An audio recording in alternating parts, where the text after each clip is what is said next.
अर्जुन युद्ध से पीड़ित नहीं है, युद्ध विरोधी भी नहीं है। हिंसा के संबंध में उसकी कोई अरुचि भी नहीं है। उसके सारे जीवन का शिक्षण, उसके सारे जीवन का संस्कार हिंसा और युद्ध के लिए। लेकिन ये समझने जैसी बात है कि जितना ही हिंसक चित्त हो उतना ही ममत्व से भरा हुआ चित्त भी होता है। हिंसा और ममत्व साथ ही साथ जीते हैं। अहिंसक चित्त ममत्व के भी बाहर हो जाता है। असल में जिसे अहिंसक होना हो उसे मेरे का भाव ही छोड़ देना पड़ता है। मेरे का भाव ही हिंसा है, क्योंकि जैसे ही मैं कहता हूं मेरा, वैसे ही जो मेरा नहीं है वो पृथक होना शुरू हो जाता है। जैसे ही किसी को मैं कहता हूं मित्र, वैसे ही किसी को मैं शत्रु निर्मित करना शुरू कर देता हूं। जैसे ही मैं सीमा खींचता हूं अपनों की, वैसे ही मैं पराओं की सीमा भी खींच देता हूं। समस्त हिंसा अपने और पराये के बीच खींची गई सीमा से पैदा होती है। इसलिए अर्जुन शिथिल गात हो गया, उसके अंग अंग शिथिल हो गए। इसलिए नहीं कि वो युद्ध से विरक्त हुआ, इसलिए नहीं कि उसे होने वाली हिंसा में कुछ बुरा दिखाई पड़ा, इसलिए नहीं कि अहिंसा का कोई आकस्मिक आकर्षण उसके मन में जन्म गया, बल्कि इसलिए कि हिंसा के ही दूसरे पहलू ने उसके भीतर से, हिंसा के ही गहरे पहलू ने, हिंसा के ही बुनियादी आधार ने उसके चित्त को पकड़ लिया। ममत्व ने उसके चित्त को पकड़ लिया। ममत्व हिंसा ही है। इसे न समझेंगे तो फिर पूरी गीता को समझना कठिन हो जाएगा। जो इसे नहीं समझ सके उन्हें ऐसा प्रतीत होता है कि अर्जुन अहिंसा की तरफ झुकता था, कृष्ण ने उसे हिंसा की तरफ झुकाया। जो अहिंसा की तरफ झुकता हो उसे कृष्ण हिंसा की तरफ झुकाना नहीं चाहेंगे। जो अहिंसा की तरफ झुकता हो उससे कृष्ण चाहे भी हिंसा की तरफ झुकाना तो भी न झुका पाएंगे। लेकिन अर्जुन अहिंसा की तरफ रत्ती भर नहीं झुक रहा था। अर्जुन का चित्त हिंसा के गहरे आधार पर जाके अटक गया। वो हिंसा का ही आधार है। उसे दिखाई पड़े अपने ही लोग, परिजन, संबंधी। काश वहां परिजन और संबंधी न होते तो अर्जुन भेड़ बकरियों की तरह लोगों को काट सकता था। अपने थे इसलिए काटने में कठिनाई मालूम पड़ी। पराये होते तो काटने में कोई कठिनाई न मालूम पड़ती। और अहिंसा केवल उसके ही चित्त में पैदा होती है जिसका अपना पराया मिट गया हो। अर्जुन ये जो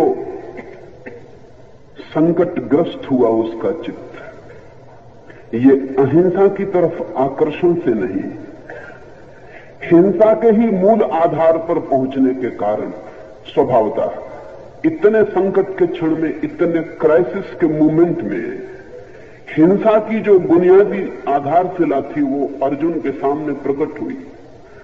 अगर पराये होते तो अर्जुन को पता भी न चलता कि वो हिंसक है। उसे पता भी न चलता कि उसने कुछ बुरा किया। उसे पता भी न चलता कि युद्ध अधार्मिक है। उसके गात शिथिल न होते, बल्कि परायों को देखकर उसके गात और तन जाते। उसका धनुष पर वाण आ जाता, उसके मन पर तलवार आ जाती। वो बड़ा प्रफुल्लित होता, लेकिन वो एकदम उदास हो गया। इस उदासी में उसे अपने चित्त की हिंसा का मूल आधार दिखाई पड़ा। उसे दिखाई पड़ा इस संकट के क्षण में, उसे ममत्व दिखाई पड़ा। ये बड़े आश्चर्य की बात है कि अक्सर हम अपने चित्त की गहराइयों को केवल संकट के क्षणों में ही देख पाते हैं। साधारण क्षणों में हम चित्त की गहराइयों को नहीं देख पाते। साधारण क्षणों में हम साधारण जीते हैं, असाधारण क्षणों में जो हमारे गहरे से गहरे में छिपा है वो प्रकट होना शुरू हो जाता। अर्जुन को दिखाई पड़ा मेरे लोग। युद्ध की विवत्सता ने, युद्ध की सन्निकटता ने, बस अब युद्ध शुरू होने को है, तब उसे दिखाई पड़ा मेरे लोग। काश अर्जुन ने कहा होता युद्ध व्यर्थ है, हिंसा व्यर्थ है, तो गीता की किताब निर्मित न होती। लेकिन उसने कहा अपने ही लोग इकट्ठे हैं, उनके काटने के विचार से ही मेरे अंग शिथिल हुए जाते हैं। असल में जिसने अपने जीवन के भवन को अपनों के ऊपर बनाया है, उन्हें काटते क्षण में उसके अंग शिथिल हों, ये बिल्कुल स्वाभाविक है। मृत्यु होती है पड़ोस में, छूती नहीं मन को। कहते हैं बेचारा मर गया।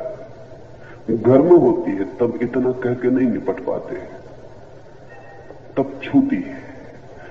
क्योंकि जब घर में होती है अपना कोई मरता है तो हम भी मरते, हमारा भी एक हिस्सा मरता है, हमारा भी इन्वेस्टमेंट था उस आदमी में, हम भी उसमें कुछ लगाए थे, उसकी जिंदगी से हमें भी कुछ मिलता था, हमारे मन के भी किसी कोने को उस आदमी ने भरा था। पत्नी मरती है तो पत्नी ही नहीं मरती, पति भी मरता है। सच तो यह है कि पत्नी के साथ ही पति पैदा हुआ था, उसके पहले पति नहीं था। पत्नी मरती है तो पति भी मरता है। बेटा मरता है तो मां भी मरती है, क्योंकि मां बेटे के पहले मां नहीं थी, मां बेटे के जन्म के साथ ही हुई थी। जब बेटा जन्मता है तो एक तरफ बेटा जन्मता है, दूसरी तरफ मां भी जन्मती है। और जब बेटा मरता है तो एक तरफ बेटा मरता है, दूसरी तरफ मां भी मरती। जिसे हमने अपना कहा है उसमें हम जुड़े, हम भी मरते। अर्जुन ने जब देखा कि अपने ही सब इकट्ठे हैं, तो अर्जुन को अगर अपना ही आत्मघात, सुसाइड दिखाई पड़ा हो तो आश्चर्य नहीं है। अर्जुन घबराया नहीं दूसरों की मृत्यु से, अर्जुन घबराया आत्मघात की संभावना से। उसे लगा सब अपने मर जाएं तो मैं बचूंगा कहां। ये थोड़ा सोचने जैसा है। हमारा मैं हमारे अपनों के जोड़ का नाम है। जिसे हम मैं कहते हैं वो मेरों के जोड़ का नाम है। अगर मेरे सब मेरे विदा हो जाएं तो मैं खो जाऊंगा, मैं बच नहीं सकता। ये मेरा मैं कुछ मेरे पिता से, कुछ मेरी मां से, कुछ मेरे बेटे से, कुछ मेरे मित्र से, इन सब से जुड़ा है। आश्चर्य तो यह है कि जिन्हें हम अपने कहते हैं उनसे ही नहीं जुड़ा, जिन्हें हम पराये कहते हैं उनसे भी जुड़ा है, परिधि के बाहर, लेकिन उनसे भी जुड़ा है। तो जब मेरा शत्रु मरता है तब भी थोड़ा मैं मरता हूं, क्योंकि मैं फिर वही नहीं हो सकूंगा जो मेरे शत्रु के होने पर मैं था। शत्रु भी मेरी जिंदगी को कुछ देता था, मेरा शत्रु था, ठोगा शत्रु मेरा शत्रु था, उससे भी मेरे मैं का संबंध था। उसके बिना मैं फिर अधूरा और खाली हो जाऊंगा। अर्जुन को दूसरों का घात होगा ऐसा दिखाई पड़ता तो बात और थी। अर्जुन को बहुत गहरे में दिखाई पड़ा कि ये तो मैं अपनी ही आत्महत्या करने को उत्सुक हुआ हूं, ये तो मैं ही मरूंगा। मेरे मर जाएंगे तो मेरे होने का क्या अर्थ है? जब मेरे ही न होंगे तो मुझे सब मिल जाए तो भी व्यर्थ है। ये भी थोड़ा सोचने जैसा है। हम अपने लिए जो कुछ इकट्ठा करते हैं वो अपने लिए कम, अपनों के लिए ज्यादा होता है। जो मकान हम बनाते हैं वो अपने लिए कम, अपनों के लिए ज्यादा होता है। उन अपनों के लिए भी जो साथ रहेंगे और उन अपनों के लिए भी जो देखेंगे और प्रशंसा करेंगे, और उन पराये अपनों के लिए भी जो जलेंगे और ईर्ष्या से भरेंगे, अगर इस पृथ्वी पर सबसे श्रेष्ठ भवन भी मेरे पास रह जाए और अपने न रह जाए, मित्र भी नहीं शत्रु भी नहीं, तो अचानक मैं पाऊंगा वो भवन झोपड़ी से भी बदतर हो गया है। क्योंकि वो भवन एक फैकेट, एक दिखावा था। उस भवन के माध्यम से अपनों को, पराओं को मैं प्रभावित कर रहा था। वो भवन तो सिर्फ प्रभावित करने की एक व्यवस्था थी। अब मैं किसे प्रभावित करूं? आप जो कपड़े पहनते हैं वो अपने शरीर को ढकने को कम, दूसरे की आंखों को झपने को ज्यादा है। अकेले में सब बेमानी हो जाता है। आप जो सिंहासनों पर चढ़ते हैं वो सिंहासनों पर बैठने के आनंद के लिए कम, क्योंकि कोई सिंहासन पर बैठकर कभी किसी आनंद को उपलब्ध नहीं हुआ। पर अपनों और पराओं में जो हम सिंहासन पर चढ़ के जो करिश्मा, जो चमत्कार पैदा कर पाते हैं, उसके लिए ज्यादा। सिंहासन पर बैठे आप रह जाएं और नीचे से लोग खो जाएं, अचानक आप पाएंगे सिंहासन पर बैठे होना हास्यास्पद हो गया। उतर आएंगे, फिर शायद दोबारा नहीं चढ़ेंगे। अर्जुन को लगा उस क्षण में कि अपने ही इकट्ठे हैं दोनों तरफ, मरेंगे अपने ही। अगर जीत भी गया तो जीत का प्रयोजन क्या है? जीत के लिए जीत नहीं चाहिए जाती। जीत रस है। अपनों और पराओं के बीच जो अहंकार भरेगा उसका साम्राज्य मिलेगा। क्या होगा अर्थ? कोई अर्थ ना हो। ये जो अर्जुन के मन में विषाद गिर गया, इसे ठीक से समझ लेना चाहिए। ये विषाद ममत्व का है, ये विषाद हिंसक चित्त का है। और इस विषाद के कारण ही कृष्ण को इतने धक्के देने पड़े अर्जुन को। अर्जुन की जगह महावीर जैसा व्यक्ति होता तो बात उसी वक्त खत्म हो गई होती, ये बात आगे नहीं चल सकती थी।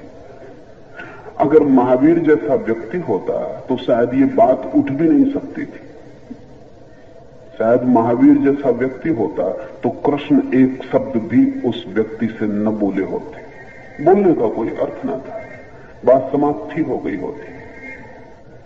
ये गीता कृष्ण ने कही कम, अर्जुन ने कहलवाई ज्यादा है। इसका असली आथर लेखक कृष्ण नहीं है, इसका असली लेखक अर्जुन है।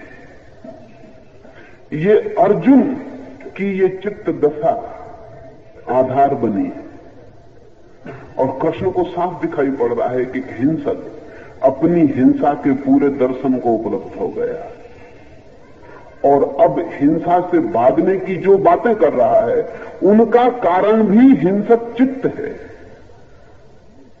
अर्जुन की दुविधा अहिंसक की हिंसा से भागने की दुविधा नहीं, अर्जुन की दुविधा हिंसक की हिंसा से ही भागने की दुविधा है।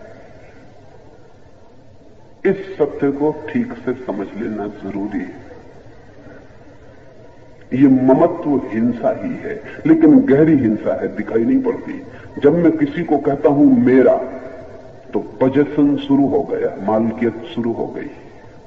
मालकियत हिंसा का एक रूप। पति पत्नी से कहता है मेरी, मालकियत शुरू हो गई। पत्नी पति से कहती है मेरे, मालकियत शुरू हो गई। और जब भी हम किसी व्यक्ति के मालिक हो जाते हैं तभी हम उस व्यक्ति की आत्मा का हनन कर देते हैं। हमने मार डाला उसे, हमने तोड़ डाला उसे। असल में हम उस व्यक्ति के साथ व्यक्ति की तरह नहीं, वस्तु की तरह व्यवहार कर रहे हैं। अब कुर्सी मेरी जिस अर्थ में होती है उसी अर्थ में पत्नी मेरी हो जाती है। मकान मेरा जिस अर्थ में होता है उसी अर्थ में पति मेरा हो जाता है स्वभावतः। इसलिए जहां जहां मेरे का संबंध है वहां वहां प्रेम फलित नहीं होता, सिर्फ कलह ही फलित होती है। इसलिए दुनिया में जब तक पति पत्नी मेरे का दावा करेंगे, बाप बेटे मेरे का दावा करेंगे, तब तक दुनिया में बाप बेटे पति पत्नी के बीच कलह ही चल सकती है, मैत्री नहीं हो सकती। मेरे का दावा मैत्री का विनाश है। मेरे का दावा चीजों को उल्टा ही कर देता है, सब हिंसा हो जाती। मैंने सुना एक आदमी ने शादी की है, लेकिन पत्नी बहुत पढ़ी लिखी नहीं। मन में बड़ी इच्छा है कि पत्नी कभी पत्र लिखे। घर से बाहर पति गया है तो उसे समझा कर गया है, थोड़ा लिख लेती है। समझा के गया है क्या क्या लिखना। सभी पति पत्नी एक दूसरे को समझा रहे हैं क्या क्या लिखना। तो उसने लिखा है ऊपर लिखना, प्राणों से प्यारे। कभी ऐसा होता नहीं।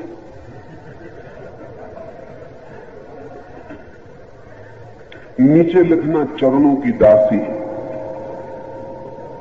पत्नी का पत्र तो मिला लेकिन कुछ भूल हो गई। उसने ऊपर लिखा चरणों के दास और नीचे लिखा प्राणों की प्यासी।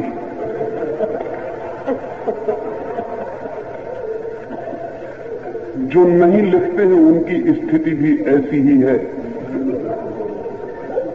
जो बिल्कुल ठीक ठीक लिखते हैं उनकी स्थिति भी ऐसी ही है। जहां आग्रह है मालकियत का, वहां हम सिर्फ घृणा ही पैदा करते हैं, और जहां घृणा है वहां हिंसा आएगी। इसलिए हमारे सब संबंध हिंसा के संबंध हो गए। हमारा परिवार हिंसा का संबंध होकर रह गया। ये जो अर्जुन को दिखाई पड़ा मेरे सब मिट जाएंगे तो मैं कहां, और मेरों को मिटाकर जीत का साम्राज्य का क्या अर्थ है। इसमें वो अहिंसक नहीं हो गया है। अन्यथा कृष्ण आशीर्वाद देते और कहते विदा हो जा, बात समाप्त हो गई। लेकिन कृष्ण देख रहे हैं कि हिंसक वो पूरा है, मैं और ममत्व की बात कर रहा है, इसलिए अहिंसा झूठी है। जो मैं की बात कर रहा हो और अहिंसा की बात कर रहा हो तो जानना कि अहिंसा झूठी है, क्योंकि मैं के आधार पर अहिंसा का फूल खिलता ही नहीं। मेरे के आधार पर अहिंसा